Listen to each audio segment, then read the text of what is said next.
አጂን በጣም ዝነኛ ተዋናይ ናት። ነገር ግን የጸረ ማህበራዊ ስብዕና ችግር ስላለባት ትሰቃያለች። ወደ ላይ ለመውጣትና ምኞቷን ለማሳካት በዙሪያዋ ያሉ ጠቃሚ ወንዶች ሁሉ እንደፈለገች የምታሽከረክራት ተላይ ናት። በእርሷ መንገድ ላይ የሚቆም ማንኛውም ሰው እናቷን ብትሆን እንኳ ይደመሰሳል። ለአጂን ማንነት መበላሸት ትልቁ ምክንያት የፈረሰ ቤተሰቧ ነው። እናቷ የአልኮል ሱሰኛ ስትሆን ፈጽሞ ተንከባክባት አታውቅም። አባቷ ደግሞ ለህይወቷ ደንታ የሌለው የቁማር ሱሰኛ ነው። በዚህ ሁኔታ ውስጥ ስታድግ የአጂን ስብዕና የተጣመመ ሆነ። እንዲሁም በበደሏት ሰዎች ላይ በቀል በመውሰድ ደስታ ታገኛለች። ለሁለተኛ ደረጃ ትምህርት ቤት እያለች የክፍል መምህሯ ማንነትና ቤተሰብ የሌላት ወላጅ አልባ ብላ አፌዘችባት። በመምህሯ የልደት ቀን ተማሪዎቹ አስገራሚ ድግስ አዘጋጁ። በድንገት የመምህሯ ባል ዘልቆ በመግባት ፊቷን በጥፊ መታት። እንዲሁም ከሌላ ሰው ጋር ያላትን የዝሙት ፎቶግራፎች በክፍል ውስጥ በተነ። በዛው ቅጽበት መምህሯ ሁሉም ነገር አጣች። አጂን ቀረብ ብላ ደገፍ አደረገቻትና ስጦታዬን ወደድሽው ብላ በጆሮዋ አንሾካሾከች። መምህሯም በድንጋጤ ሰይጣን እንዳየች ሁሉ ከትምህርት ቤቱ እየሮጠች ወጣች። በማግስቱ አዲሷ የክፍል መምህርት ሁለት የምስራች አበሰረች። ጎበዙ ተማሪ ጁን የጽሑፍ ውድድሩን ሲያሸንፍ፣ የክርክር ቡድናቸው ደግሞ ለፍጻሜ ያለፈ። ነገር ግን ጁን በድንገት ቦታውን ለአጂን ለመልቀቅ ጥያቄ ቀረበ። የክርክር ቡድኑ መሪ ሱንግ በጣም ተቆጣች። አጂን ሁልጊዜ ከእርሷ የተሻለ ውጤት ስለምታመጣ ትጠራታለች። የሱንግ እናት የወላጅ መምህራን ማህበር ተወካይ በመሆኗና ለትምህርት ቤቱ በየወሩ ብዙ እርዳታ ስለምታደርግ ጉዳዩን እንደምታስተካክል ቃል ገባችላት። ቢሆንም ሱንግ አሁንም አልተረጋጋችም። ጁን ቦታውን እንዳይለቅ ተስፋ በማድረግ ደወለችለት። ነገር ግን ጁን በዚህ ሰዓት በአጂን ጭን ላይ ተኝቶ እንደሚገኝ ፈጽሞ አልገመተችም ነበር። ግንኙነታቸው ተራ እንዳልሆነ ግልጽ ነበር። አጂን ሱንግ ለጁን የጻፈችለትን የፍቅር ደብዳቤ በአጋጣሚ አየችና በሱ ስም መልስ ለመጻፍ ወሰነች። በማግስቱ ትምህርት ቤት ውስጥ አጂን ወላጅ አልባ መሆኗን የሚገልጽ ወሬ ተሰራጨ። በተመሳሳይ ጊዜ ርዕሰ መምህሩ ከአዲስ አባል ጋር ሀሳብን ማጣጣም ከባድ ነው የሚል የተማሪ ወላጆች ቅሬታ ደረሰው። በዚህ ምክንያት የአጂን ውድድር ቦታ ተወሰደ።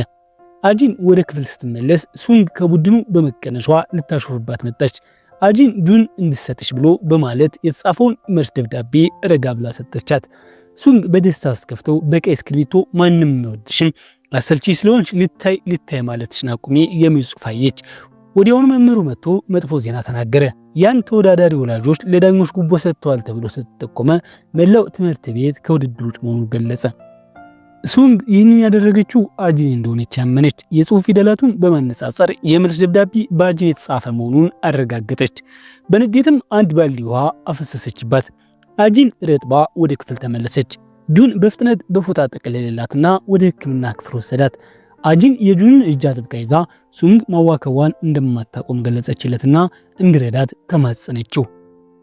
በዚህ መሃል ወሮበላው ዲኦ በአጋጣሚ ስልኩን ጣለ። ሱንግ ስልኩን ስታነሳው የአረጣ በዳሪ ስራ እንደሚሰራና ከአንድ አለቃ ትዕዛዝ እንደሚቀበል ደረሰችበት። ወሬው ወዲያውኑ ትምህርት ቤት ውስጥ ተሰራጨ። አጂን ወዲያውኑ ጂኦን አግኝታ ማብራሪያ ጠይቀችው። ጂኦም ስሟን ፈጽሞ እንዳልተናገረ አረጋገጠላት። የጂኦ አለቃ አጂን ነበረች። በአንድ ወቅት ክፍል ውስጥ ሲሰርቅ ሰው ነበር። ነገር ግን አላጋለጠችውም። ይልቁንም ለእሷ እንዲሰራ አስገደደችው። አጂን በድንገት አቀፈችውና አመሰግናለሁ፣ ይህን እንደምታደርግ ሊያውቅ ነበር አለችው። በአጋጣሚ ሱንግ ሁሉም ነገር በሚስጥር ተመለከተች። ድል ያደረገች ያልተሰማት። ነገር ግን ጁን ከህንፃው ጣሪያ ላይ ሆኖ በዝምታ እንደሚከታተላት አላወቀችም ነበር። እኩለ ቀን ላይ ሱንግ አጂን ብቻዋን የምታገኝበትን ሰበብ በመፍጠር ሆን ብላ ተነኮሰቻት። የጂኦን ስልክ ተጠቅማ ወደ አለቃዋ ደወለች። ወዲያውኑ በአጂን ስልክ መጮህ ጀመረ። ሱንግ ያዋረደቻት ሳለ ጁን በድንገት ጣሪያው ላይ መጣ። ለሱንግ ያለውን ስሜት ገለጠላትና አጂንን ማዋከቧን እንድታቆም ጠየቃት። ሱንግም ከአጂን ጋር በጣም የቅርብ ጓደኛሞች መሆናቸውን በፍጥነት አስረዳች። እንዲሁም ከሱ ጋር ሲኔማ ለመሄድ በደስታ ተስማማች። በዚያ ምሽት ጂኦ አጂን ላይ የሆነውን ሲያውቅ በጣም ተቆጣና ሱንግን ለመጋፈጥ ተዘጋጀ። ነገር ግን አጂን በተረጋጋ መንፈስ አንድ ውለታ ዋልልኝ አለችው። በማግስቱ የክፍሉ ተወካይ ለመምህሯ የሰርግ ስጦታ የሚሆን ገንዘብ መሰብሰብ ጀመረ።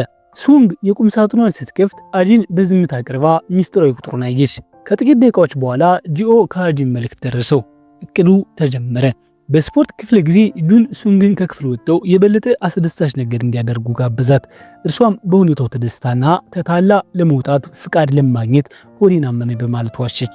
በዚህ መሃል ጆ ወደ ክፍሉ በመግባት የሰርግ ስጦታውን ገንዘብ በሱንግ ቁም ሳጥን ውስጥ ከተተው። ምንም ያልጠረጠረችው ሱንግ በደስታ ወደ ስነ ጥበብ ክፍል ስትሄድ አጂን ከስነ ጥበብ መምህር ጋር ባልተለመደ ሁኔታ ተቀራርባ አገኘቻት። ከስፖርት ክፍለ ጊዜ በኋላ ሁሉም ወደ ክፍል ተመለሰ። በድንገት የክፍል ተወካይ የሰርጉ ገንዘብ መጥፋቱን ተናገረች። ሁሉም ሰው ቀድማ ወደ ክፍል የተመለሰችውን ሱንግን መጠርጠር ጀመረ። ንጽህናዋን ለማረጋገጥ የቦርሳዋን ዕቃ በሙሉ ዘረገፈች። ልክ በዚያ ቅጽበት ጂኦ ሎከሯን በእግሩ በመምታት ከፈተው። በውስጡ ስልኩና የጠፋው ገንዘብ ተገኘ። ማስረጃው የማይካድ ነበር። መላው ክፍሉ ሱንግ ሌባ ናት፣ አጂን ከንፈሯን ብቻ በማንቀሳቀስ አታልቅሺ ገና አላበቃም አለቻት። ያኔ ሱንግ በቀጥታ ወደ አጂን ወጥመድ ውስጥ እንደገባች ተረዳች። እሷም የመልስ ምት ለማስቆጠር ከጂኦ የአረጣ ንግድ በስተጀርባ ያለችው አጂን መሆኗን ማስረጃው በስልኩ ላይ እንደሚገኝ ተናገረች። ጂኦ ወዲያውኑ ስልኩን አሳየ። ነገር ግን ከአጂን ጋር የሚያገናኘው ምንም ነገር አልነበረም። በዚያው ቅጽበት መምህራኑ ዘልቀው ገቡ። ሱንግ አጂን ከስነ ጥበብ መምህሩ ጋር ግንኙነት እንዳላት ተናገረች። ነገር ግን ባልጠበቀ ሁኔታ የክፍል መምህሯ መታ ሱንግን በጥፊ መታቻት። ምክንያቱም የመምህሯ እጮኛ ያው የስነ ጥበብ መምህሩ ስለነበር ነው። አጂን ይህን ሚስጥር በአጋጣሚ ከክፍል ተወካይዋ ሰምታ ነበር።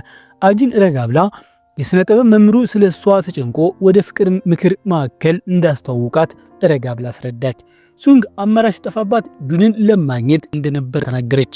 ነገር ግን ጁን ጊዜውን በሙሉ በዕቃ ቤት ውስጥ እንዳሳለፈ ተናገረ። የስፖርት ክፍለ ጊዜ ተወካይም ይህንን አረጋገጠ። ሱንግ አምና መቀበል አጥቷት አፈጠጠችበት። እሱም በጆሮዋ ከአጂን ጋር መሳፈጥሽን አቁሚ ብዬ አስጠንቅቄሽ ነበር አላት። ሱንግ ተዋርዳና ተናዳ ወጣች። ሀያል የሆኑ ወላጆቿ አጂንን እንደሚያጠፏትም ዛተች። ነገር ግን አጂን በእርጋታ ሌላ ቦምብ ጣለች። ከቀድሞ መምህሯ ጋር ግንኙነት የነበረው ሰው ጠበቃው አባቷ መሆኑን ነገረቻት። ይህ ጉድ ከወጣ የአባቷ ስራ ያበቃለታል። ሱንግም ለዘላለም ሌዋና የሴሰኛ ጠበቃ ልጅ ሆና ትቀራለች። አጂን ፈገግ ብላ ኢላማዬ ስለሆንሽ አመሰግናለሁ፣ የትምህርት ቤቴ ህይወቴን አሰልቺ እንዳይሆን አድርገሽዋል አለቻት። ወሬው እንደ ሰደድ እሳት ሲሰራጭ ሱንግ ከትምህርት ታገደችና በተስፋ መቁረጥ ውስጥ ወደቀች። ልክ በዚያ ጊዜ ከራስ እስከ እግሩ አጠራጣሪ የሚመስለውን የአጂንን አባት በአጋጣሚ አገኘችው። ሱንግ ሆን ብላ ወደ ትምህርት ቤት ጎትታ አስገባችው። እንዲያውም የአጂንን አባት መሆናቸውን ለሁሉም አበሰረች። ጁን በድንጋጤ እየሮጠ መጣና ሰውየውን ይዞ ለመውጣት ሞከረ።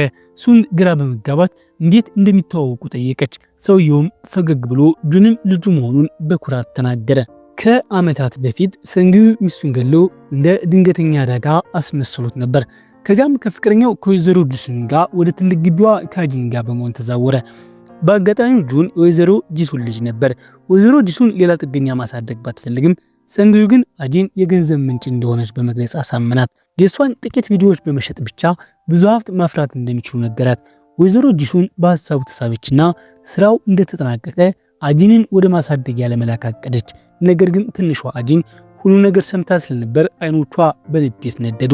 ወደ አሁኑ ጊዜ ስንመለስ ጁን የእንጀራ አባቱን ገንዘብ ሰጠውና ከአጂን እንዲርቅ አስጠነቀቀው። ሰንግዩ ግን ሴት ልጁን በቀላሉ ለመልቀቅ ባለመፈለግ ክፉ በሆነ ፈገግታ ታየው። ጣልቃ በገባችው ሱንግ ላይ በቀል ለመውሰድ አጂን ሆን ብላ ማስታወሻ ደብተሯን በሰዎች ፊት ጣለች። በውስጡ ሱንግ የክፍል ጓደኞቿ በደረጃ ያስቀመጠችበትና ስለ እያንዳንዱ መጥፎነት የጻፈችበት ገጽ ነበር። በዚያ ምሽት የሴት ተማሪዎቹ ሱንግ ላይ ጥቃት ሰነዘሩባት። ጫናዋ ሲበረታባት ትምህርት ቤቱን ለመቀየር ተገደደች። ለተወሰነ ጊዜ አጂን ከዚህ ቀደም አግኝተው የማታውቀውን ሰላም አገኘች። አንድ ቀን በድንገት ከጂኦ ስልክ ተደወለላት። በትናንትናው ዕለት አባቱ ታናሽ ወንድሙን ሰይጣን ይዞታል ብሎ በማመን ሊገድለው ሲሞክር በተፈጠረው ግርግር ጂኦ በአጋጣሚ አባቱን ገድሎታል። ከዚያም ወንድሙን ወደ አክስቱ ቤት ልኮ ራሱን ለፖሊስ ለመስጠት ወሰነ።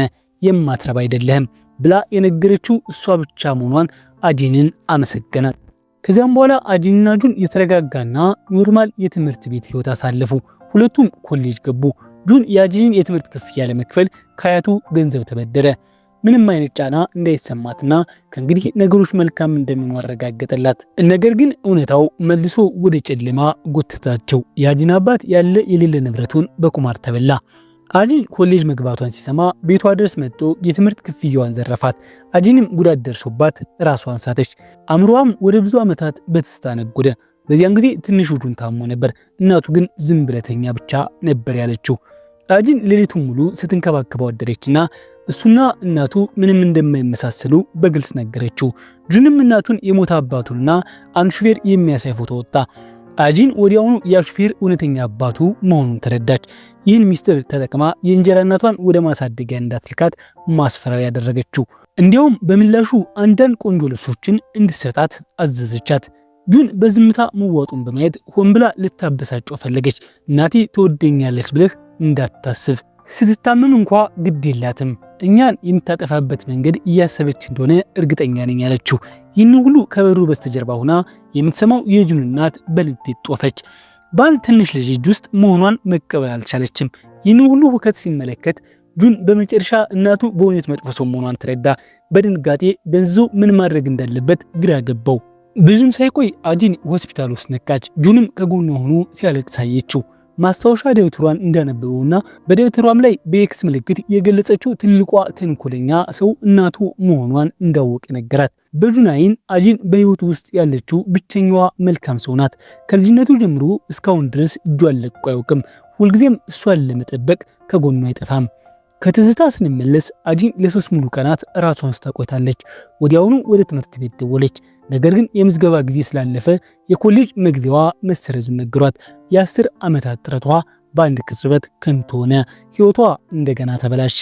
የምረቃ ስነ ስርዓቱ ካለቀ በኋላ አጂን በተስፋ መቁረጥ ወደ ቤቷ ስትጓዝ ጁን ከኋላ ይከተላት ነበር። በዚያን ጊዜ አንድ ወጣት በመንገድ ላይ ሌባ ሲያባርና ሲይዛዩ አጂን ወዲያውኑ ይህንን እንደ መልካም አጋጣሚ ያገኘችው።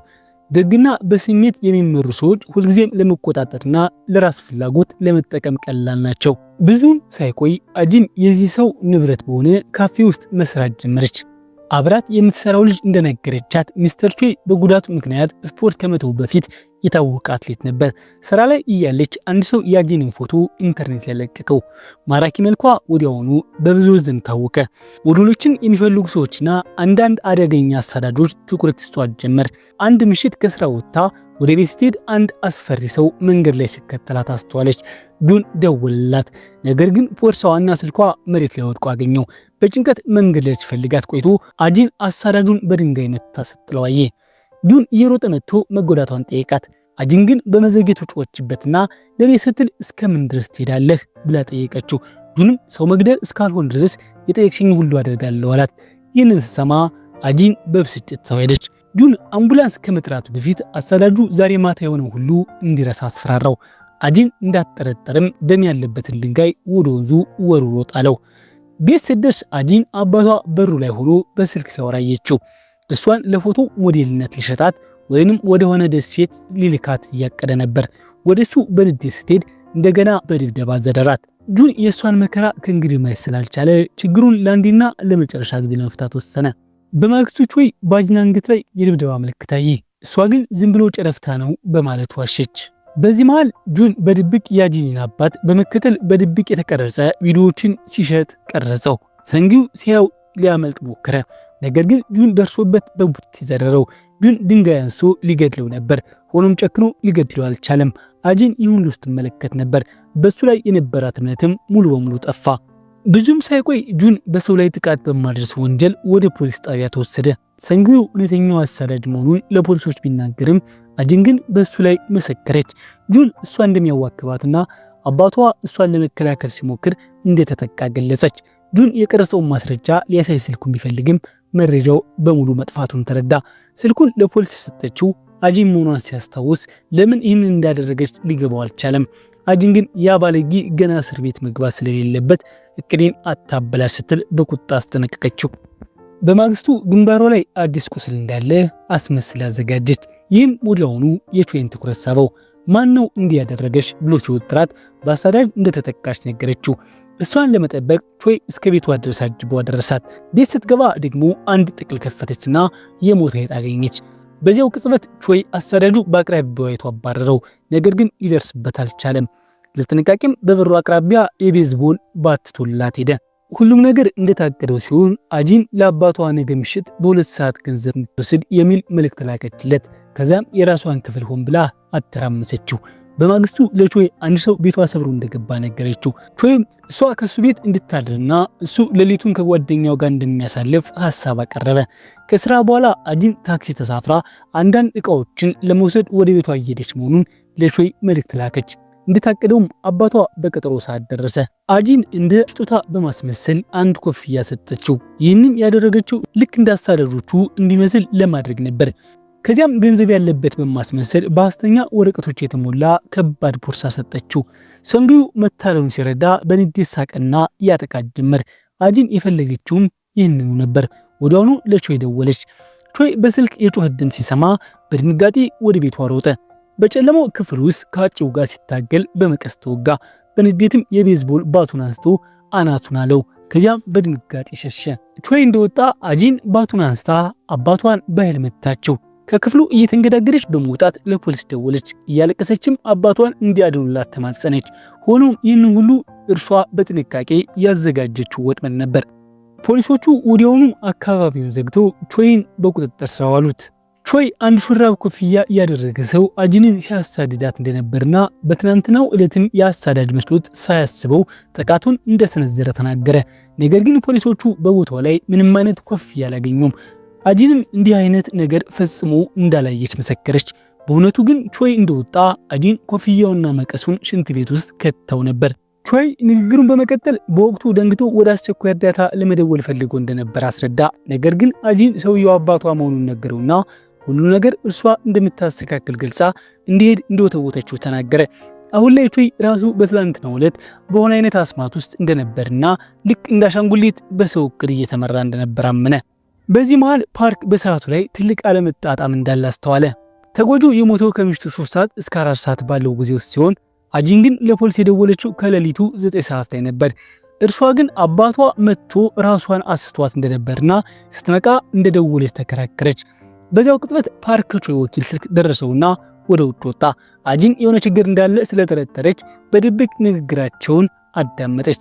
እንደገመተችው ፓርክ ጥፋቱን በሙሉ በእርሷ ላይ ለመለጠፍ እያቀደ ነበር። ወዲያውኑ ንግግሩን ቀረጸችው። እንዲሁም ፓርክ ጉቦ ሲቀበል የሚያሳዩ ፎቶዎችን አነሳች። በዚያው ምሽት ፓርክ በድብቅ ወደ ቤቷ ገብቶ የሹራብ ኮፍያ ቁርጥራጮችን ሽንት ቤት ውስጥ አገኘ። በማግስቱ ጠዋት ፖሊስ አጂንን ሆን ብሎ ሰውን በመግደል ወንጀል በቁጥጥር ስር አዋላት። አዲስ ማስረጃ በመገኘቱ የቾይ ጠበቃ ቾይ በአጂን ወጥመድ ውስጥ ገብቶ ፍትህ በራስ እንደፈጸመ አድርጎ ለማቅረብ አቀደ። ነገር ግን ቾይ በከፍተኛ የጥፋተኝነት ስሜት ውስጥ ነበር። ይህ ነገር አጂንን ወደ እስር ቤት ይወስዳታል ብሎ ሰጋ። በሌላ በኩል ፓርክ ጠንካራ ማስረጃዎችን በማቅረብ ተጎጂው በተደጋጋሚ መመታቱን አመለከተ። ምንም እንኳ ክሱ ቢበረታም አጂን አሁንም በተረጋጋ መንፈስ ነበረች። የወር አበባዋ ላይ እንደሆነች በመግለጽ አንድ ሴት ፖሊስ ወደ መታጠቢያ ቤት እንድትወስዳት ጠየቀች። በመንገድ ላይ ሳሉ በድንገት ለፖሊሷ በስልኳ ላይ ያሉትን ፎቶዎችና የተቀረጹ ድምጾችን እንድታይ ነገረቻት። ወዲያውኑ የፓርክ የጉቦ ቅሌት በይፋ ታወቀ። የውስጥ ምርመራ ቡድንም ምርመራ ጀመረ። ነገር ግን ብልጣበልጡ ፓርክ ቀድሞውኑ ገንዘቡን ደብቆት ነበር። በንዴትም አጂንን ገጥሞ በዚህ ግድያ እንድትቀጪ የምችለውን ሁሉ አደርጋለሁ ሲል ዛተባት። ቀጥሎ የሚሆነውን ግን ማንም አልገመተም። ጁን ወደ ፖሊስ ጣቢያ ዘልቆ በመግባት የአጂንን አባት የገደለው እርሱ መሆኑን በመግለጽ እጁን ሰጠ። በትላንትናው ዕለት ወደ ቤቱ ሲሄድ አባቷ ሞቶ እርሷ ደግሞ ራሷን ስታ እንዳገኛት ተናገረ። እርሷን ለመጠበቅ ሲል ሽንት ቤቱን አጽድቶ የጣት አሻራዋን ከቤዝቦል ባቱ ላይ አጥፍቶና የመጨረሻውን ድብደባ እሱ ራሱ ላይ እንደፈጸመ መሰከረ። ወዲያውም የሰንጊው ማረፊያ ቤት በመሄድ የበቀል እርምጃ እንደወሰደ የሚያሳይ የሐሰት ትዕይንት አዘጋጀ። ነገር ግን መኮንኑ ወዲያውኑ ስህተቶችን ደረሰባቸውና ጁን የአጂንን ጥፋት ለመሸፈን እየሞከረ መሆኑን አጋለጠ።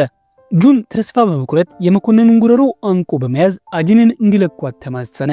መኮንኑ ግን እውነታውን እንዲጋፈጥ አስጠነቅቀው። ማስረጃዎች እንደሚያሳዩት አጂን ንጹሃን ሰዎችን ለግድያ እንደተጠቀመችና ይህም ከባድ ወንጀል መሆኑን ነገረው። ጁን ነገሩን አሳሳቢነት ሲረዳ ራሱን መቆጣጠር አቃተው። በዚያው ቅጽበት አዲስ ዜና መጣ። ጉዳዩ በቾይ የተፈጸመ የግድያ ወንጀል እንደሆነ ተቆጥሮ እንዲዘጋ ተወሰነ። ከዚህ ሁሉ በስተጀርባ ያለችው እውነተኛዋ ሴረኛ የሎንግ ስታር ኢንተርቴይንመንት ስራ አስኪያጅ ወይዘሮ ሜሪ ነበረች። እርሷ ገና ከጅምሩ አጂንን በድርጅቷ ስር ለማስፈረም ትፈልግ ነበር። ቀደም ብሎ አጂን ከድርጅቱ ጋር ለመስራት ተስማምታ ነበር። ወይዘሮ ሜሪ ተጽዕኗን በመጠቀም ጥፋቱን በሙሉ በቾይ ላይ እንዲላከክ አደረገች። ፓርክ ከስራ ደረጃ ዝቅ እንዲል አድርጋ ጁንንም ከስር አስፈታችው። በምላሹ ግን አጂን ከጁን ጋር ዳግመኛ እንዳትገናኝ ያዘዘቻት። ዓለም አቀፍ ዝነኛ እንደምታደርጋት ቃል ገባችላት። ነገር ግን ያለፈ ታሪኳ ከወጣ ሁሉ ነገር በአንድ ጀንበር እንደሚፈርስ አስጠነቀቀቻት። ከራት በኋላ አጂን ለመሰናበት ከጁን ጋር ተገናኘች። ጁን ህይወቱን አደጋ ላይ ጥሎ የረዳትን ቾይን አሳልፎ በመስጠቷ ወቀሳት። አጂን ግን እንደ ሁሉም ሰው ኖርማል ህይወት ኖራ ስለማታውቅ ከራሷ ውጭ ለማንም እንደማታዘን በመጮህ መለሰችለት። ማንም በመንገዷ ላይ ሊቆም የማይደፍርበትን ከፍተኛ ደረጃ ላይ እንደምትወጣ ነገረችው። ከዚያ ቀን ጀምሮ አጂን ሙሉ ትኩረቷን በስራዋ ላይ ያደረገች። በአጭር ጊዜ ውስጥም ተስፋ ከሚጣልባቸው ታዋቂ ዝነኞች አንዷ ሆነች። በእስር ቤት ያለው ቾይም የእርሷን ፊት በቴሌቪዥን እያየ በቃላት ሊገለጽ በማይችል ስሜት ውስጥ ሆኖ ይመለከታታል። ብዙም ሳይቆይ የቡሳን ዓለም አቀፍ የፊልም ፌስቲቫል በደመቀ ሁኔታ ተጀመረ። የዓመቱ ተስፋ የሚጣልባት ምርጥ ተዋናይት አጂን ከታዋቂ ኮከብ ካንግ ጋር በቀይ ምንጣፍ ላይ እንድትራመድ ተመደበች። በካንግ ማራኪነትና ሳቢነት ምክንያት አጂን ወዲያውኑ የሁሉም ሰው ትኩረት ሆነች። ይህ ግን የቀድሞ ፍቅረኛዋ ሌናን በቅናት አነደዳት። ካንግን መልሳ ለማግኘት ስለምትፈልግ ከሌላ ሴት ጋር መቀራረቡን ልትቀበለው አልቻለችም። ካንግ ግን የሷ ሙጢ ማለት ስለሰለቸው በህይወቱ ውስጥ ጣልቃ መግባቷን እንድታቆም አስጠነቀቃት። ሌና እውነታውን መቀበል ስለከበዳት ንዴቷን በሙሉ በአጂን ላይ ዘረገፈችው። ፊልም በሚቀረጽበት ጊዜ ሆን ብላ ስህተት እየፈለገች ድጋሜ እንዲቀረጽ በማስገደድ አጂንን ደጋግማ በውሃ ራሰቻት። ዳይሬክተሩ ሆን ብላ ያደረገችውን መሆኑን ተረድቶ ሊያረጋጋት ቢሞክርም እርሷ ግን አምባጓሮ ፈጥራ ላለመቅረጽ አሻፈረኛለች። ዳይሬክተሩ ቀረጻው ቢቆም የሚደርሰውን የከፍተኛ የገንዘብ ኪሳራ በመስጋት አጂን ቅድሚያ ይቅርታ እንድትጠይቅ ተማጸናት። አጂን አንድ ነገር ሳታደርግ ወይዘሮ መሪ በድንገት ቀረጻ ቦታው ላይ ተገኘች። ሌላ እንደገና ችግር የምትፈጥር ከሆነ ሰክራ ስታሽከረክር ያደረገችውን የመኪና አደጋ ሚስጥር ለህዝቡ ይፋ እንደሚሆን አስጠነቀቀቻት። የወይዘሮ ሜሪ ውዱ አርቲስት ካንግ መሆኑ ታወቀ። እርሷ ካንግ አጂንን የበለጠ እንዲንከባከባት ስትፈልግ፣ ካንግ ደግሞ በምላሹ ከሊና እንድትገላገለው ጠየቃት። አጂን ሌና ለምን ወይዘሮ ሜሪን ያን ያህል እንደምትፈራ አልገባትም ነበር። ረዳቷ ግን ወይዘሮ ሜሪ ያንዳንዱን አርቲስት ጉድ በካዘና ውስጥ ቆልፋ እንደምትይዝ በሚስጥር ያስረዳቻት። ማንኛውም መረጃ ቢወጣ ማንም ሊተርፍ አይችልም። ከጥቂት ቀናት በኋላ አጂን በአሳንሰር ውስጥ የሞተር ሳይክል ሄልሜት ያደረገ ሚስጥራዊ ሰው አገኘች። በድንጋጤ ትኩር ብሎ አያትና አንዲትም ቃል ሊናገር አልደፈረም። እርሷ ከወጣች በኋላ ብቻ ሄልሜቱን አወለቀው። እሱም የትምህርት ቤት አሽከሯ የነበረው ጄኦ ነበር። ጄኦ አሁንም ለእርሷ የሚጠቅም ሰው ስላልሆነ ፊቷ ላይ ለመቆም አልደፈረም። ከእስር ቤት ከወጣ ጀምሮ ምግብ በማድረስ ለኑሮ የሚታገል ሲሆን የሚያገኛትን እያንዳንዱን ሳንቲም ታናሽ ወንድሙን ለምታሳድገው አክስቱ ይሰጣል። አክስቱ ግን አሁንም እንደ አባት ገዳይ ስለምታየው ወደ ወንድሙ እንዳይቀርብ ትከለክለዋለች።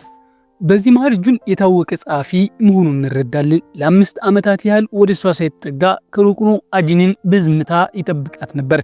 እናቱ ወይዘሮ ጂሱን በአራጣዳ ተዘፍቃ እርዳታ ፍለጋ ወደ ጁን አያዝ ዘንድ ብትሄድም ተባረረች። የምትሄድበት ስታጣ ወደ ጁን ዞረች። ነገር ግን ልቡ አሁንም ከአጂን ጋር እንደተጣበቀ ተረዳች። ንዴቷን መቆጣጠር አቅቷት ጁንን እንዲህ መሆኑን ያሳዝናል ብላ ወቀሰችው። ጁን ግን አጂን እንዲህ አይነት ሰው የሆነችው በሷ ምክንያት እንደሆነ ስለሚያምን እናቱ የገባችውን ቃል ጠብቃ አጂንን ይቅርታ እንድትጠይቅ አጥብቆ ጠየቃት። ይሁን እንጂ ባልተጠበቀ ሁኔታ ሊና ይህንን ሁሉ ሰምታ ስለነበር ነገሩ ትኩረቷን ሳበው። የአጂንን ያለፈ ታሪክ ለመውጣት አዲስ መጽሐፍ እንደምታስተዋውቅ በማስመሰል ወደ ጁን ቀረበች። ከዚያም ለራት ይዛው ሄደች። በዚህ መሃል አጂን በኩባንያው ውስጥ የኃይል ፍተሻ መኖሩን ሁሉም ሰው ቀድሞ ከስራ እንደሚወጣ በአጋጣሚ ያወቀች። ረዳቷ ወደ ቤቷ እንድትሄድ ከፈቀደችላት በኋላ የሊናን ጉድ ያለበትን መረጃ ለመውሰድ በፍጥነት ተመለሰች። ነገር ግን ያላወቀችው ነገር ረዳቷ የሊና ሰላይ መሆኗን ነበር። አጂን እያለከለከች በደረጃው ወጥታ ወደ ወይዘሮ ሜሪ ቢሮ ገባች። የካዚናውን ሚስጥራዊ ቁጥር እያስገባች እያለ ሌና የራሷን የአጂንን የግል መረጃዎች የያዙ ፋይሎችን ይዛ ከኋላዋ መጣች። የአደጋ ጊዜዋ አሳንሰር አሁንም እንደሚሰራና በሱም ቀድማ እንደደረሰች በኩራት ነገረቻት። አጂን እስከ መኪና ማቆሚያው ድረስ ተከተለቻት። ሌናም ተንበርክካ ይቅርታ እንድትጠይቃት አዘዘቻት። አጂን ፈቃደኛ ስላልሆነች ሌና በጥፊ አጮለቻት። አጂንም ካንግ ባንቺ መሰላቸቱ ምንም አይገርምም በማለት አሾፈችባት። ሌና በንዴት ደጋግማ መታቻት። ያቆመችው የጁን መኪና ሲከፈት ሰማ ነበር። ጁን አጂንን እንዲህ አይነት አሳዛኝ ሁኔታ ውስጥ ሲያያት አይኖቹ በንዴት ቀሉ። ነገር ግን ወደ እሷ ለመጠጋት አልደፈረም። ከጥቂት ቀናት በኋላ ኩባንያው ዓመታዊ የክብር ግብዣ አዘጋጀ። ሌና ጁንን ጋበዘችው። አጂንም እዚያን እንደምትኖር እርግጠኛ ሆነች። በግብዣው ወቅት ካንግ በድንገት ጥሩ ስሜት ስላልተሰማው መድኃኒቱን ለመውሰድ ወደ ሽንት ቤት ሮጠ። መድኃኒቱን በአጋጣሚ ተበተነበት። አጂን በዚያን ጊዜ ገብታ ውሃ ሰጠችውና ወደ ግብዣው ተመለሰች። በትልቁ ስክሪን ላይ የተዋንያኑ የሥራ ምስሎች መታየት ጀመሩ። ነገር ግን የመጨረሻው ትዕይንት ባልተጠበቀ ሁኔታ ሌና አጂንን በጥፊ ስትማታ የሚያሳይ ነበር። አዳራሹ በድንጋጤ ተሞላ። ወይዘሮ ሜሪ ወዲያውኑ ወደ መድረኩ በመውጣት ትዕይንቱ በቅርቡ ከሚወጣ ድራማ የተወሰደ መሆኑን ተናገረች። በእውነቱ አጂን ወደ ኩባንያው ከመሄዷ በፊት ረዳቷ እንደከዳቻት ደርሳበት ነበር። ረዳቷም በድንጋጤ አባቷ በጽኑ ታመው ገንዘብ ስለሚያስፈልጋቸውና ሊና ገንዘብ ስላበደረቻት ለሷ መስራት እንደተገደደች ገለጸችላት። አጂን ወዲያውኑ እቅድ አወጣች። ረዳቷ ድብደባውን በቪዲዮ ስትቀርጽ አጂን ሆን ብላ ወደ ሌና ወጥመድ ውስጥ ገባች። ከዚያም አጂን ሌና ዳግመኛ እንዳትነካት ካልሆነ ግን ቪዲዮውን ለህዝብ ይፋ እንደምታደርገው አስጠነቀቀቻት። ድል እንዳደረገች ተሰምቷት ወደ ግብዣው ስትመለስ ከዓመታት በፊት ጉዳዩን ሲከታተላት የነበረው ፓርክን አገኘችው። ፓርክ አሁንም ስራውን ማጣቱን እርሷን ይወቅሳል። ዋጋ እንደሚያስከፍላትም አለ። ጁን ይህንን ሁኔታ አይቶ ጣልቃ ሊገባ ሲል ፓርክ ቀድሞ ሄደ። ሌናም ይህን ሁሉ ትመለከታለች። በድብቅ የፓርክን ፎቶ አነሳችና ወዲያውኑ ስለ ማንነቱ እንዲጣራ አዘዘች። በዚያ ምሽት አጂን ወደ ጁን ቤት ሄዳ ለዓመታት የተሸከመችውን ስቃይ አፈሰሰች። ትከሻው ላይ ተደግፋ እንዲህ በድብቅ መኖር ሰልችቶኛል አለችው። አንድ ነገር እንዲያስተምራትም ተማጸነችው። እሱም እንዴት በአንድ ወንድ ፍቅር መውደቅ እንደሚቻል ነበር። ባለፉት 5 ዓመታት ውስጥ ብቻዋን በመታገል ዝነኛ መሆን እንደማይቻል ተረድታለች። ህዝቡ በጣም የሚወደው ዝነኞች የፍቅር ወሬ ነው። ከታዋቂው ኮከብ ካንግ ጋር የፍቅር ወሬ ማናፈስ ከቻለች ዝናዋ በከፍተኛ ሁኔታ ይጨምራል። ለዚህም 1 ዓመት ብቻ አብሮ መቆየት ይበቃታል። የዚያን ቀን ቀረጻ ካለቀ በኋላ ካንግ ለራት ጋበዛትና ቀደም ሲል የሙዚቃ ባንድ አባል እንደነበር ነገራት። በአንድ ዝግጅት ላይ አንድ ታዋቂ አርቲስት አለርጂ ያለበት ለውዝ በአጋጣሚ በላ። ካንግ ግን ይህንን እያወቀ ዝም አለ። ከዚያም በዚያ አርቲስት ምትክ ገብቶ እንዲሰራ ተደረገ። ይህም በአንድ ጀንበር ዝነኛ ያደረገው። የአርቲስት በኋላ ላይ ከስራው ቢገለልም አሁንም ለካንግ የድጋፍ መልእክቶችን ይልካል። ካንግ ግን መልእክቶቹን ከቅንነት ይሁን ወይንም ለበቀል እርግጠኛ መሆን አልቻለም። በድንገት አጂን ንግግሩን አቋረጠችና ምን ለማለት እንደፈለገ ጠየቀችው። ካንግ በግብዣው ላይ ያንን ቪዲዮ ሆን ብላ ያሰራጨችው እርሷ መሆኗን እንደሚያውቅና ምኞቷም እንደገባው ነገራት። ሆኖም እንደሱ መመለስ የማትችለው ስተሳሰራ በፊት እንድታቆም መከራት። በዚህ መሃል ጂኦ በአንድ የግል ምርማሪ ድርጅት ውስጥ ስራ አገኘ። የመጀመሪያው ስራው የሚያስደነግጥ ነበር። ፓርክን እንዲሰልል ታዘዘ። ጂኦ የፓርክን ስልክ ሰርቆ ሰላይ ሶፍትዌር ጫነበትና መከተል ጀመረ። የሚሰማው ነገር ግን አስደንጋጭ ነበር። ፓርክ ከአንድ ጋዜጠኛ ጋር በመሆን አጂን አባቷ እንደገደለች በሚገልጽ ዜና ለማውጣት ሲያቅዱ ሰማ። አደጋ ላይ መሆኗን ሲረዳ ወዲያውኑ ወደ ጁን ደወልና እውነቱን እንዲነግረው ጠየቀው። ጁን በወቅቱ የሆነውን ነገረው። ነገር ግን አጂን ማንንም እንዳልገደለችና ፓርክ በሷ እንዳሳበበ ዋሸ። አጂንን ለመጠበቅ በመወሰን ጁን ጂኦን ይዟት ወደ እሷ ሄደ። ከብዙ ዓመታት መለያየት በኋላ ጂኦ አጥብቆ አቀፋትና ስለ ቀድሞ ጊዜው ያለማቋረጥ ማውራት ጀመሩ። የአጂንን ፈገግታ እንደገና ማየት የጁንን ልብ አሞቀው። የእሱ ምኞት ሁልጊዜ ቀላል ነበር። እሷ ልክ እንደዚች ቅጽበት በነፃነት እንድትኖር ብቻ ይፈልጋል። በሚቀጥሉት 2 ሳምንታት ጁን ስለ ካንግ ማንነት በጥልቀት መረመረ። ካንግ ወላጆቹን በህፃንነቱ እንዳጣና በዓለም ላይ በጣም የሚወዳት አያቱ ብቻ እንዳደገ ደረሰበት። በተመሳሳይ ጊዜ ጂኦ የአያቱን የግል ማስታወሻ ደብተር በቀላሉ ሰረቀ። አጂን አያቱ በአንድ ቤተ መቅደስ ውስጥ በበጎ ፈቃደኝነት እንደምትሰራ ስታውቅ በአጋጣሚ እንደተገናኙ በማስመሰል እዚያ ተገኘች። እንዲያውም ከአያቱ ቤት አጠገብ ያለውን ቤት ተከራይታ አዲስ ጎረቤት ነኝ በሚል ሰበብ በሯን አንኳኳች። አያቱም ወዲያውኑ አውቃት በደስታ ወደ ቤት አስገብታ ለራት ጋበዘቻት። የካንግ እናት የሞት ዓመት መሆኑን ስትሰማ አጂን የእርሷም እናት እንደሞተች በመግለጽ አይኖቿ በእንባ ተሞሉ። አያቱ ሶፍት ልትሰጣ ስትል ካንግ በድንገት ወደ ቤት ገባ። አጂንን በድዴት ጎትቶ ወጣት። እሷ ሁሉ ነገር በአጋጣሚ እንደሆነ ብትናገርም እሱ ግን የተለየ ተንኮል እንዳላት አምኖ ከእርሱ እንድትርቅ አስጠነቀቃት። አጂን አሁንም ባለፈ ታሪኩ ጋር እንደተተበተበ ተረድታ ስለነበር በለሰለሰ ድምፅ እንዲህ አለችው። በእውነት ስላንተ እጨነቃለሁ፣ እንደ ሰው እወድሃለሁ፣ እንደ ተዋናይም አከብራለሁ። ከዚያም እንደተጎዳች በመምሰል ተተወደች። መኪና ውስጥ እንደገባ ካንግ ራሱን መቆጣጠር አቅቶት ማልቀስ ጀመረ። ይህም የአጂን እቅድ አንድ እርምጃ ወደፊት መሄዱን ያሳያል። ብዙም ሳይቆይ የካንግን ስራ አስኪያጅ በገንዘብ ደላ ካንግ ከተካው አርቲስት ጋር እንዲገናኝ ያደረገች። ያ አርቲስትም በወቅቱ ለዙን የበላው ሆን ብሎ መሆኑን ነገረው። በዝግጅቱ ላይ መቅረብ ስላልፈለገ ብቻ ያደረገው መሆኑንና ካንግ ራሱን መውቀስ እንዲያቆም ነገረው። አክሎም አጂን አንድ ቀን ወደሱ መጣ። ካንግ በጸጸት እየተሰቃየ መሆኑን ነግረው እንዲረዳው እንደጠየቀችውም ገለጸለት። አጂን በእውነት ካንግ እንደምትወደው መረዳት እንደሚቻልና ካንግም ይህንን ስሜት እንዲያከብረው መከረው። ካንግ በሰማው ነገር ደነገጠ። በአይኖቹም ላይ ጥልቅ ስሜት ይታይ ነበር። በዚህ መሃል ፓርክ የአጂን ሚስጥር ለጋዜጠኛው ሊሰጥ ሲል አንድ ሰው በድንገት አገተው። ጁን የፓርክ ልጅ አሜሪካ ውስጥ የፈጠረችውን ችግር እንደሚፈታላት ቃል ገባላት። አንድ ቅድመ ሁኔታ ግን አቀረበ። እርሱም በአጂ ላይ የሚያደርገውን ዘመቻ እንዲያቆም ነበር። ፓርክ ወዲያውኑ ተስማማ። ሌላም ተጨማሪ መረጃ ሰጠው። አንድ በጣም ኃያል የሆነ ሰው አይኑን አጂን ላይ እንዳሳረፈ ነገረው። ጂኦ ምርመራውን መቀጠል ቢፈልግም አጂን በድንገት እንድታገኘውና አንድ ውለታ እንዲውልላት ጠየቀችው። ከአንድ ሰዓት በፊት ካንግ አጂንን በስተት በመረዳቱ በከፍተኛ የጥፋተኝነት ስሜት ውስጥ ነበር። ስለዚህ መጀመሪያ ይቅርታ ጠይቃትና ለራስ ገብዛት። ወደ ምግብ ቤቱም እየሄዱ ሳለ በአጋጣሚ ከአንድ ሞተር ሳይክል ጋር ተጋጨ። የሞተር አሽከርካሪም ደግሞ ጂኦ ነበር።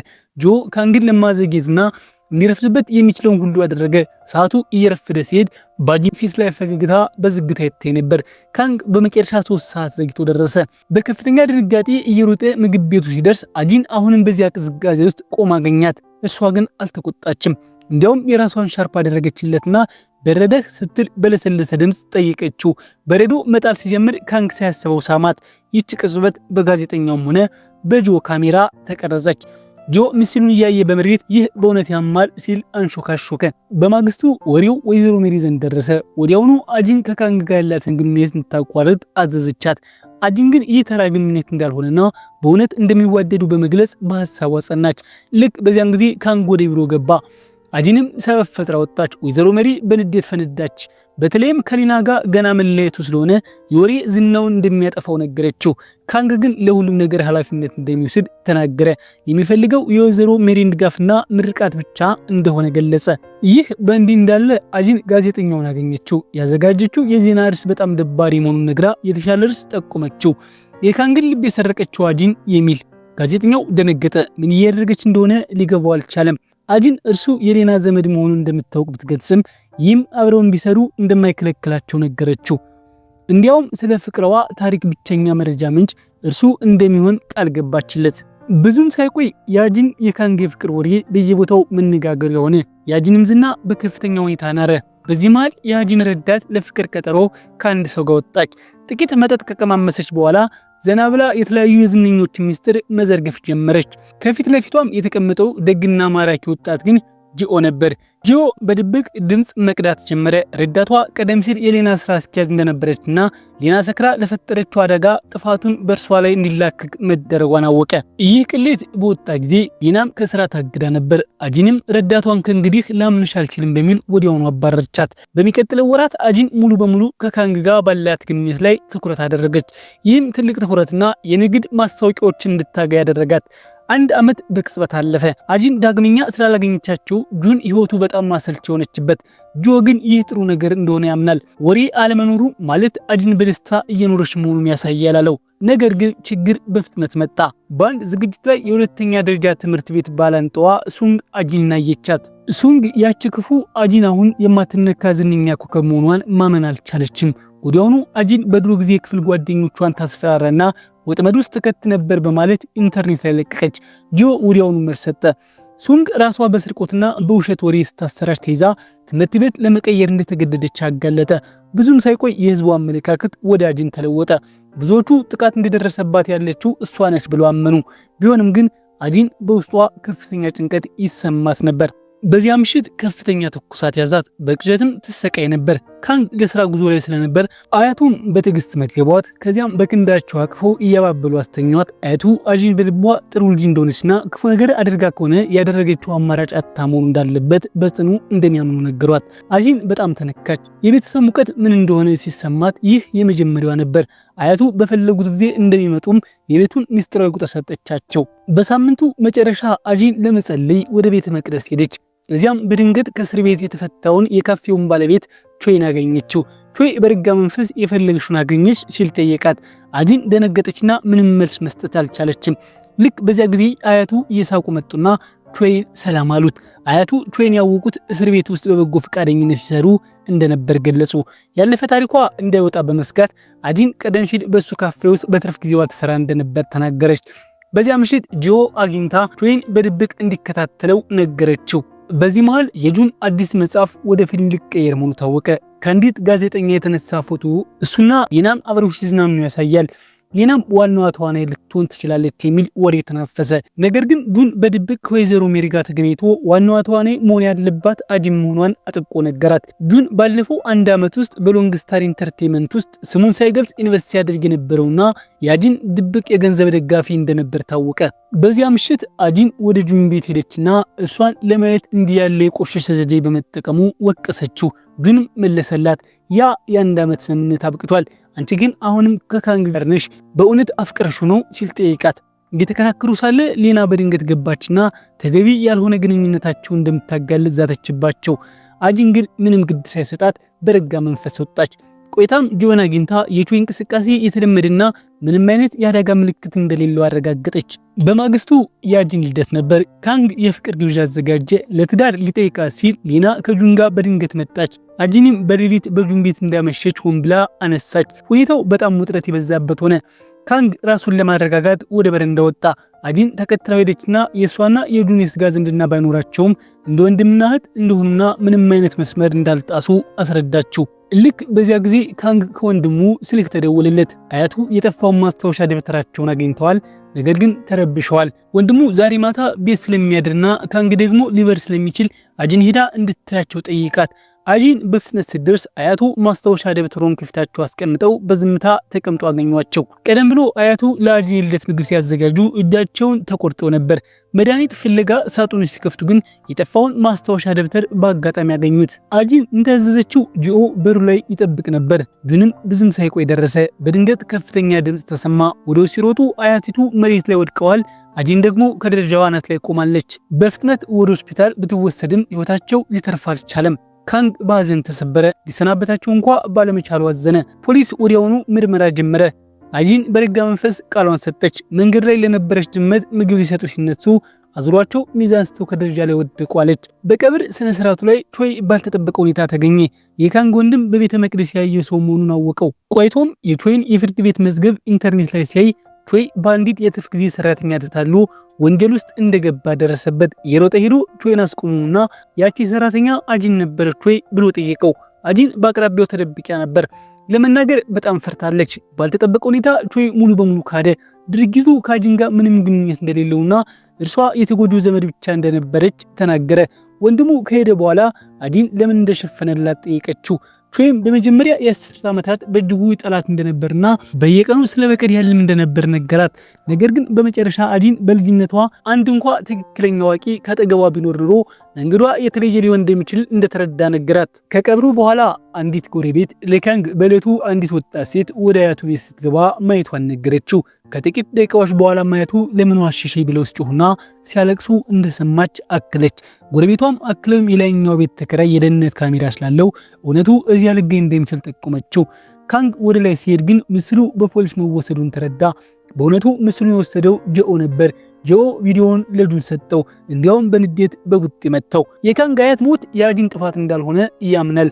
ጁንን ደግሞ መቼም ቢሆን አመናት አታውቅም ብሎ ወቀሰው። የአያቱ ሞት ካንግን ክፉኛ ጎዳው። እንዲያውም ከስራው ለመውጣት አሰበ።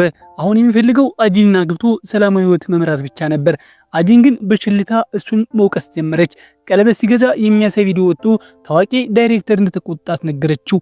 ለስራዋ ስትልም ያለምንም ርህራሄ ግንኙነታቸውን አቋረጠች። ካንግ ሊቀበለው አልቻለም። እንዳትተውም ተማጸናት። አጂን ሌላ መርዶ ጨመረችለት። አያቱን ለማባበልና ከሱ ጋር ለመሆን ስትል ማስታወሻ ደብተሩን የሰረቀችው እሷ መሆኗን ነገረችው። ካንግም በንዴት በአያቱ ላይ ምን እንዳደረገች ጠየቃት። አጂን ግን እውነቱን ብቻ እንደነገረቻቸው መለሰችለት። ከመሄዷ በፊትም በስራ መደራረብ ምክንያት እንደተለያዩ ለጋዜጠኛ እንደምታሳውቅ ነገረችው። ወደ ቤቷ እየሄደች ሳለ አንድ ሰው እንደሚከተላት ተረዳች። እንዳጋጣሚ ሆኖ ጁን ደርሶ መኪናውን መንገድ ዘጋበት። ነገር ግን ጥቁር ልብስ የለበሱ ሰዎች ክፉኛ ተደበደበ። አጂን ስትደውል ግን እውነቱን አልነገራትም ነበር። ጋዜጠኞች ናቸው አላት። በማግስቱ የመለየታቸው ወሬ በየቦታው ተሰራጨ። ወይዘሮ ሜሪ ካንግን ለማጽናናት ቤት ስትሄድ በገላ መታጠቢያ ገንዳ ውስጥ ሞቶ አገኘችው። ጁን ካንግን ለሞተበት ምክንያት አጂን በከፍተኛ ሁኔታ ወቀሳት። አጂን ግን እሱ እንዲመሆን የሱ እድል ነው፣ እኔ የሚችለውን ሁሉ አድርጌያለሁ በማለት መለሰችለት። በልጅነታቸው የእንጀራ እናቷ ስትቀጣ እሱ ዝም ብሎ ይመለከታት እንደነበር ጂኦ ቢሆን ግን እንደሚከላከልላት አነሳችበት። ንግግሯ ጁንን በጥልቀት ነካው፣ በጸጸትም እንዲሞላ አደረገው። አጂን ግን ድምጿን አለስልሻ ምንም ቢያደርግ ፈጽሞ እንደማትወቅሰው ነገረችው። በማግስቱ የካንግ አድናቂዎች ለሞቱ ምክንያት አጂን ናት በማለት ተቃውሞ ማሰማት ጀመሩ። በዚያው ከተማል ስወንግ በድንገት መጣ አጂን ወደ ቤቷ እንድትገባ ረዳቻት። ልክ ስትወጣ ግን አሁን እኩል ነን በማለት አንድ ውድ የእጅ ቦርሳ ይዛ ሄደች።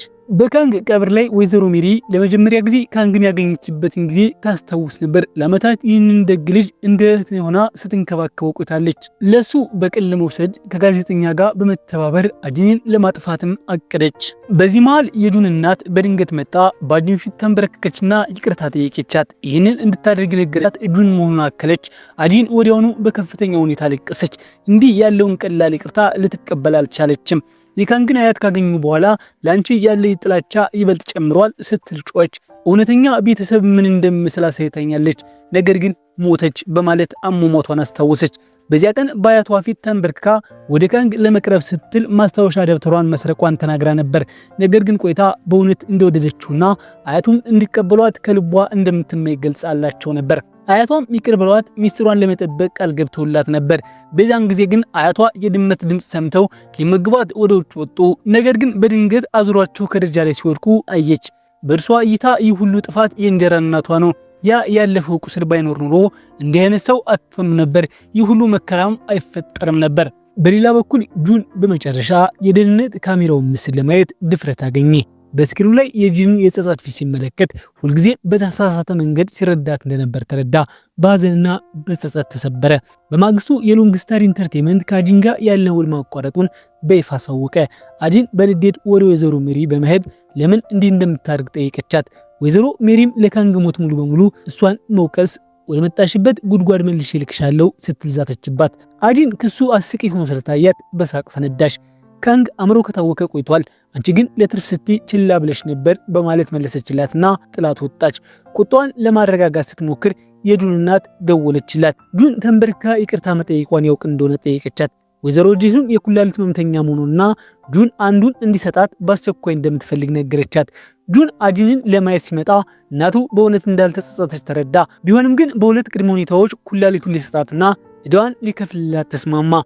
እርሱም ዳግመኛ በአጂን ፊት ፈጽሞ እንዳትታይና ከአያቱ ዘንድ ለዘላለም እንድትርቅ ነበር። ከቀዶ ጥገናው በፊት ለአጂን ደውሎ ብቻ አንቺ ጠብቂኝ ወደ አንቺ እመጣለሁ አላት። አጂን ግን ስለሱ ፈጽሞ እያሰበች አይደለም። አሁን ላይ እያስጨነቃት ያለው የወይዘሮ ሜሪ ጉዳይ ነው። ቀጣይ እርምጃዋ ምን መሆን እንዳለበት እያሰበች ሳለ ሁሉም ነገር በድንገት ተቀየረ። ወይዘሮ ሜሪ በፖሊስ ቁጥጥር ስር ዋለች። የኩባንያው ገንዘብ ስታጭበረብርና አርቲስቶችን ለዓመታት በምትይዛቸው መረጃዎች አማካኝነት አላግባብ ስትጠቀምባቸው እንደነበር አንድ ሰው ጥቆማ ሰጠ። ዜናውን ስትሰማ አጂን በመጨረሻ በረጅሙ ተነፈሰች። ብዙም ሳይቆይ የዲዮ ኢንተርቴይንመንት ስራ አስኪያጅ እሷን በድርጅቱ ስር ለማስፈረም መጣ። እንዲያውም የኩባንያው ዋና ባለድርሻ የሆነው ሚስተር ሙንን ታውቀው እንደሆነ ጠየቃት። ምክንያቱም እሷን እንዲቀጥሯት የገፋፋውና በእርሷ ላይ ይካሄዱ የነበሩ የስም ማጥፋት ዘመቻዎችን በሙሉ ያስቆመው እርሱ ነበር። አጂን የማወቅ ጉጉት ስላደረባት ሙንን አገኘችውና ለምን እንደሚረዳት በቀጥታ ጠየቀችው። ሙን ስለ ቀድሞ ታሪኳ አስቀድሞ እንደመረመረና ለልጅነት ህይወቷ ትልቅ ሐዘን እንዳለው ገለጸላት። ጠባቂዋ መሆን እንደሚፈልግ ነገራት። ወይዘሮ ሜሪም ከስልጣን ማውረድ የመጀመሪያው እርምጃ ብቻ እንደሆነና ገና ሌላ ብዙ እቅዶች እንዳሉት ነገራት። በዚህ መሃል ጁን ቀዶ ጥገናውን ጨረሰ። ከሆስፒታል በወጣበት ቀን ዲኦ ደውሎ አስቸኳይ ጉዳይ እንዳለ ነገረው። አጂንን ሲከታተሉና በሱም ላይ ጥቃት ሲሰነዝር የነበሩ ሰዎች ሲመረመር ቢቆይም መኪናቸው የሐሰት ታርጋ ስለነበር ማንነታቸው ሊጋለጥ አልቻለም። ነገር ግን በቢሮ ጠረጴዛ ስር የድምጽ መቅጫ መሳሪያ መተከሉን ማንም አልጠረጠረም ነበር። ከዚህ ሁሉ በስተጀርባ ያለው ደግሞ ሙን ነው። የካንግ አያት በሞቱበት ቀን ሙን አጂንን በመኪና ሊገጫት ለጥቂት ነበር ያቆመው። በዚያ ቅጽበትም በመጀመሪያ እይታ በፍቅር ወደቀ። ከዚያን ጊዜ ጀምሮ ሰዎችን እየላከ እንዲከታተሏትና እያንዳንዱን እንቅስቃሴዋ እንዲከታተሉ ሲያደርግ ቆይቷል። አሁን ደግሞ ከታሪኳ ላይ ያለው ሁሉን ጠባሳ ማጥፋት ይፈልጋል፣ ጁንና ጂኦንም ጨምሮ። ሁለቱ ወንዶች አጂንን እያደነ ያለው ማን ሊሆን እንደሚችል ሲመረምሩ አንድ ሰው የቢሮ ወንበር ከውጭ ቆልፎ ጋዝ ወደ ክፍሉ እንደለቀቀ አላስተዋሉ ነበር። መጀመሪያ ሽታው የደረሰው ጂኦ ነበር። ሄዶ ሊያይ ሲል በበሩ ስር እሳት በፍጥነት ሲዛመት ታየ። በሚቀጥለው ሰከንድ የጋዝ ታንኩ ፈነዳ። እንደ ድል ሆኖ በመስኮት በኩል ዘለው በመውጣታቸው ያለምንም ጉዳት ተረፉ። በድንጋጤ ወደ አጂን ደግሞ ቢደውሉም እርሷ ግን ስልኩን አላነሳችም። በዚሁ ጊዜ አጂን ከሪዮ ኢንተርቴይንመንት ጋር ውል እየተፈራረመች ነበር። ሙንን ሙሉ እቅዱን ገለጸላት። በአንድ የታወቀ ዳይሬክተር አዲስ ፊልም ውስጥ ዋናው ገጸ ባህሪ እንደተጫወተና በዓለም አቀፍ ደረጃ እንድትታወቅ በትልቅ ፌስቲቫል ላይ ምርጥ ተዋናይት ተብላ እንድትሸለም እንደሚያደርግ ነገራት። አንድ ቅድመ ሁኔታ ግን ነበረው። የሱ ሚስት መሆን አለባት። አጂን ምንም ሳታቅማማ ቀለበቱን ተቀብላ በጋብቻ ጥያቄው ተስማማች። በሌላ በኩል ጁን ከጸሐፊው ስልክ ደረሰውና አያቱ በጽኑ መታመማቸውን ሰማ። ልጁ አጂን እንደፈለጋት ከነገረው በኋላ እሱ ወደ ሆስፒታል ሮጠ። እንዳለመታደል ሆኖ አያቱን ለመጨረሻ ጊዜ ለማየት አልደረሰም። በቀብር ስነ ስርዓቱ ላይ እናቱ ከውርስ ምንም አይነት ድርሻ እንደማታገኝ ስታውቅ ራሷን መቆጣጠር አቃታት።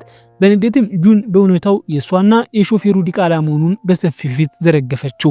አንዱ መከራ በሌላው እየተሰከለ የጁን ዓለም ተነወጠ። እናቱ ንግግሯን በመቀጠል ሞኝ እንደሆነና አጂን ይህንን እውነት ከልጅነቷ ጀምሮ ታውቅ እንደነበር እሱ ብቻ ሳያውቅ እንደቆየ ገለጸችለት። ጁን በመጨረሻ እናቱ ለምን አጂንን ስታሰቃያት እንደነበር ተረዳ። አጂን ሚስጥሩን ታወጣብኛለች ብላ ትሰጋ ነበር።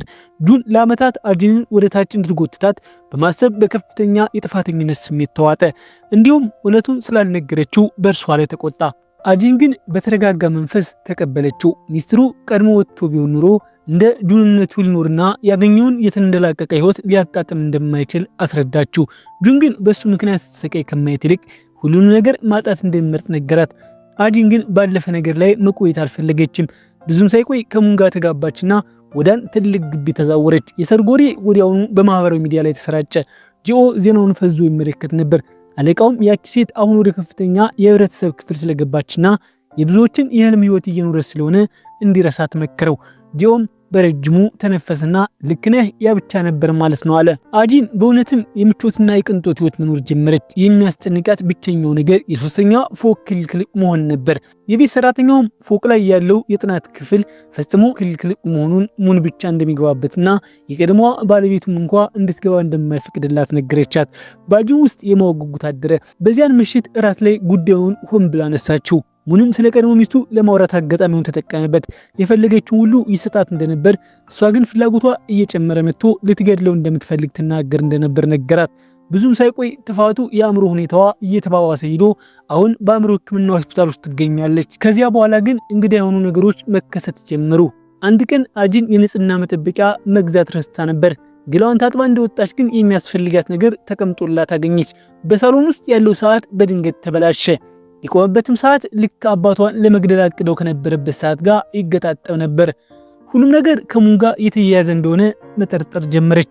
በማግስቱ በድብቅ ከጂኦ ጋር ተገናኘችና ስለሙን ያለፈ ታሪክ በተለይም ስለ ቀድሞ ሚስቱ አሁን ያለችበት ቦታ እንዲመረምር ጠየቀችው። ያላወቀችው ነገር ግን ሙን ንግግራቸውን በቀጥታ እያዳመጠ መሆኑን ነበር። ወደ ቤት ስትመለስ የቤት ሰራተኛዋ አንድ ስኒ ትኩስ ሻይ ይዛ መጣች። ሙን ራሱ እንድትጠጣው እንዳዘዘ ነገረቻት።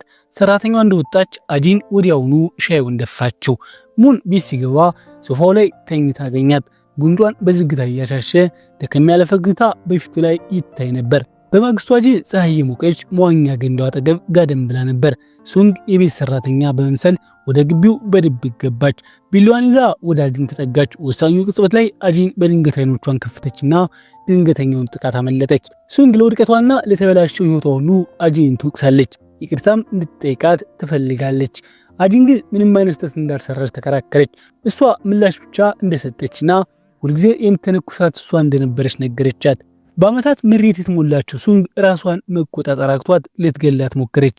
አጂን ግን ስኬታማ ያልሆንሽው ሞኝ ስለሆንሽ ነው በማለት ማሾፏን ቀጠለች። ሱንግ አጂን ይዛ ፊቷን ለመተልተል ሞከረች። በትግሉ መሃል ግን ቢላዋ የራሷን የሱንግ ፊት ሰነጠቀው።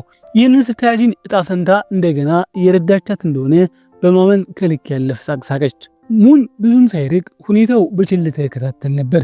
ወደፊት በመጠጋት የምትጮኸውን ሱንግ በእርግጫ ወደ ጎን ካላት በኋላ ክፉኛ እየተደናገጠችውን አጂን አቅፎ ወደ ውስጥ አስገባት። አጂን ስትነቃ ጁንን ከአልጋው አጠገብ ተቀምጦ አየችው።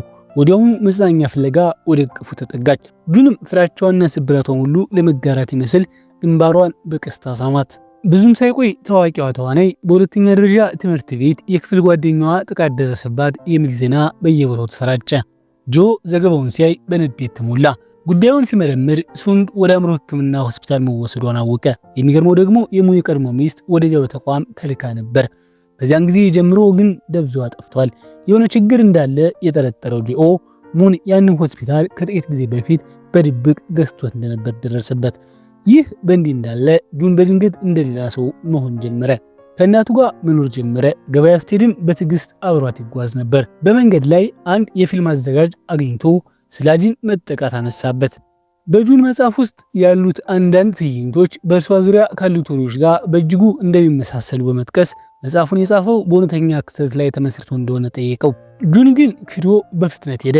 ወዲያውም ወደ ጂኦ ደውሎ ስለ አጂን ጠይቀው፣ ጂኦ ግን በቂ ትኩረት አልሰጣትም ብሎ ከገሰጸው በኋላ መጥተህ በአካል ጠይቀኝ አለው። በሌላ በኩል የአጂን የአእምሮ ሁኔታ በፍጥነት እየተባባሰ ሄደ። የቤት ሰራተኞች ስለ እሷ በሽውሽታ የሚያወሩ ወይም አንዷ ሰራተኛ ቢላዋ ይዛ የምትቀርባት እየመሰላት መቃዠት ጀመረች። በአንድ ቅጽበት የሻይ ሲኗ ወደ መጠጥ ብርጭቆ ተቀየረባት። ወደ ኮሪደሩ ስትወጣ ቤቱ ተዘበራርቋል። በሮቹ ተሰባብረዋል። ምን እንደተፈጠረ ሰራተኛዋን ስጠይቃት ሰራተኛዋ በድንጋጤ ራሷ ሁሉም ነገር እንዳደረገች ነገረቻት። አጂን ያን ጊዜ ነው ሰራተኛዋን ስትቆጣና የተከለከለውን የጥናት ክፍል ውስጥ ሰብራ ስትገባ ክፍሉን በሙሉና በቀድሞ ሚስቱ የሰርግ ፎቶዎች ተሞልቶ እንደነበር ያስታወሰችው። ሰራተኛዋ ሐኪም እንድትታይ ብትመክራትም አጂን በመጠጥ ምክንያት ራሷን ስታ እንደነበር በመዋሸት ለሙን እንዳትነግረው አስጠነቀቀቻት። በማግስቱ ራሷን አስገድዳ ወደ ቀረጻ ቦታ ሄደች። ጂኦ እዚያ እየጠበቃት ነበር። ለምን ለእርዳታ እንደደወለች ሊያውቅ ፈለገ። አጂን ግን ስለዚያ ስልክ ጥሪ ምንም ትዝታ አልነበራትም። ጂኦ አሁን የምታሳልፋቸው ነገሮች በሙሉ ቅዠቱንና የመርሳት ችግሩ ከሙን ጋር የተያያዘ መሆን አለበት የሚል መደምደሚያ ላይ ደረሰ። በተጨማሪም ስለ ሱንግ መርምሮ ጥቃቱን ከፈጸመች ጥቂት ቀናት በፊት ብዙ ገንዘብ እንዳገኘችና ከሙን ጋር ስለመገናኘቷ ስታወራ እንደነበር ደረሰበት። ጂኦ ሕይወቷ ሙሉ በሙሉ ሳይበላሽ ከዚያው ጋር እንድትፋታ ነገራት። አጂን ግን አሁን ያላትን ሁሉም ነገር ለማጣትና ሰዎች በአደባባይ የሚያዋርዷት ሰው መሆንን ፈራች። ስቃይዋን ያየው ጂኦ ልቡ ተሰበረ። ሙን ዳግመኛ እንዳያስቸግራት ገደብ እንደሚያበድላት ቃል ገባላት። ቤት ስትመለስ አጂን እንደገና ቅዠት ውስጥ ገብታ የተሰበረው መስታወት በጣቶቿ ትጭር ጀመር። ሙን እዚያ አቁሞ ይመለከታታል። ስተረጋጋ ብቻ ቁስሏን አከመላት።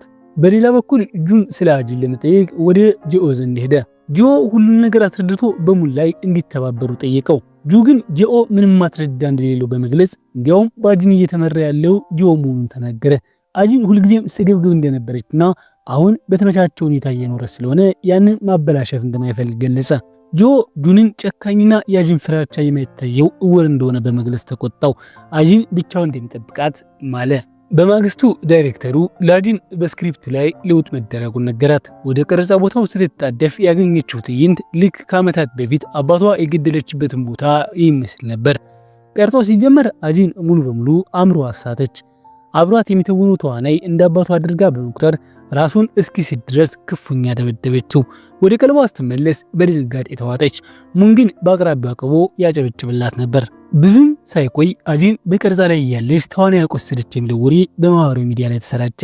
አጂን ዳይሬክተሩን ለምን ያንን ትዕይንት እንዳወጣው ጠየቀችው። ዳይሬክተሩም ባለቤቷ በድንገት የገንዘብ ድጋፉን እንደሚያቋርጥ እንደዛተበትና እንግዳ የሆኑ ትዕዛዞችን መስጠት እንደጀመረ ነገራት። አጂን በንዴት ወደ ሙን በመሄድ ምን እያደረገ እንደሆነ ጠየቀችው። ሙንም ዓላማው እሷን ተስፋ ማስቆረጥ መሆኑን በግልጽ ነገራት። ያኔ ነው በእኔ የምትተማመኙና ሙሉ በሙሉ የምትታዘዥኝ አላት። ይህንንም እንደ ቅጣት እንድትቆጥረው ነገራት። በዚያ ሌሊት በአልጋው አጠገብ ተቀምጦ የነበረው ጁን ሳይሆን ሙን ራሱ እንደነበር ታወቀ። ሙን ዳግመኛ አስጠነቅቃት። ስለሌላ ወንድ ፈጽሞ ማሰብ አቁሚ አላትና ወደ መዋኛ ገንዳ ውስጥ ገፋት። ከዚያም ወደ ጁን ደውሎ አጂን አእምሯ ስላልተረጋጋ የሚያስታማ ሰው እንደሚያስፈልጋት በመዋሸት ነገረው። ጁን በድንጋጤ ደርሶ ሊወስዳት ሞከረ። አጂን በሱ ፊት እያለቀሰች ምንም ያህል ብሞክርም በመጨረሻ ሁሉም ያቺ የተጣለች ልጅ ነኝ እያለች ተንሰቀሰቀች። ሙንን ለማስወገድና ቦታውን ለመረከብ አቅዳ ጁን እንዲረዳት ተማጸነች። ጁን ግን ሙን ከምታስቡ በላይ አደገኛ መሆኑንና ፊት ለፊት ከተጋፈጡት መጀመሪያ የምትጠፋው እሷ መሆኗን አስጠነቅቃት። አጂን ግን የማንን ምክር ለመስማት በምትችልበት ሁኔታ አልነበረችም። በድብቅ የምትጠቀምበት ስልክ አውጥታ ለጂኦ ደወለች። ጂኦም አይዞሽ ሁሉም ነገር ያስተካክላለው በማለት አረጋጋት። አጂን ጂኦ ምንም አይነት ምላሽ ሳይጠብቅ ለምን እንዲህ ሁሉን ነገር እንደሚያደርግላት ግራ ያጋባት። ጂኦም ከሁለተኛ ደረጃ ትምህርት ቤት ጀምሮ ከጎኗ መሆኑ ብቻ ደስታ እንደሚሰጠው ነገራት። ህይወቷ ትንሽም ቢሆን ቀለል እንዲላት ደስተኛ እንድትሆን ብቻ እንደሚፈልግ ገለጸላት። በፈለግሽው መጠን ተጠቀሚብኝ፣ የምፈልገውም እሱን ነው አላት። ጆ ወደ ተግባር ከመግባቱ በፊት ታናሽ ወንድሙን ለመጨረሻ ጊዜ ከሩቅ ተመለከተው። ከዚያም የሙንን ረዳት አድኖ አገኘውና ያን ቢሮውን ያቃጠለው ሰው መሆኑን አወቀ። እስከመሞት ድረስ ህይወታቸውን ሲኦል አድርገዋለሁ ሲል ዛተበት። ረዳቱም ወዲያውኑ ለሙን ሪፖርት አደረገ። በዚያን ጊዜ አጂን የትላንቱን ጠብ እንዳልተፈጠረ ሁሉ ከሙን ጋር በደስታ እራት እየበላች ነበር። ሙን በእርሷ ፊት ረዳቱ ጆን እንዲያስወግደው አዘዘው። የሚገርመው ግን አጂን ምንም አይነት ስሜት አላሳየችም ነበር። በዚያ ምሽት ጆ ፓስታ አብስሎ ሊበላ ሲል የሙን ሰዎች መጡ። በሞተር ሳይክሉ አምልጦ ቀድሞ ካሜራዎቹን ወዳዘጋጀበት የህንፃ ጣሪያ መራቸው። ጆ ያለውን ኃይል ተጠቅሞ ቢዋጋም በሰው ብዛት ተበልጦ መሬት ላይ ወደቀ። ነፍሱ ልትወጣ ስትል ሆን ብለው ሙን እንደላካቸው እንዲናገሩ አደረጋቸው። ሁሉም ነገር ካለቀ በኋላ የአጂን ትዝታ በአእምሮ ላይ ተቀሰቀሰ። ሞቱን በዝምታና በረጋ መንፈስ ተቀበለው። በዚህ መሃል አጂን የፊልሟን የመጨረሻ ትዕይንት ቀረጻ ጨረሰች። ነገር ግን በልቧ ውስጥ ያልታወቀ ስጋት ተሰማት። በፍጥነት ወደ ጂኦ ብትደውልም አይመልስም። ሰውነቷ ተንቀጠቀጠ።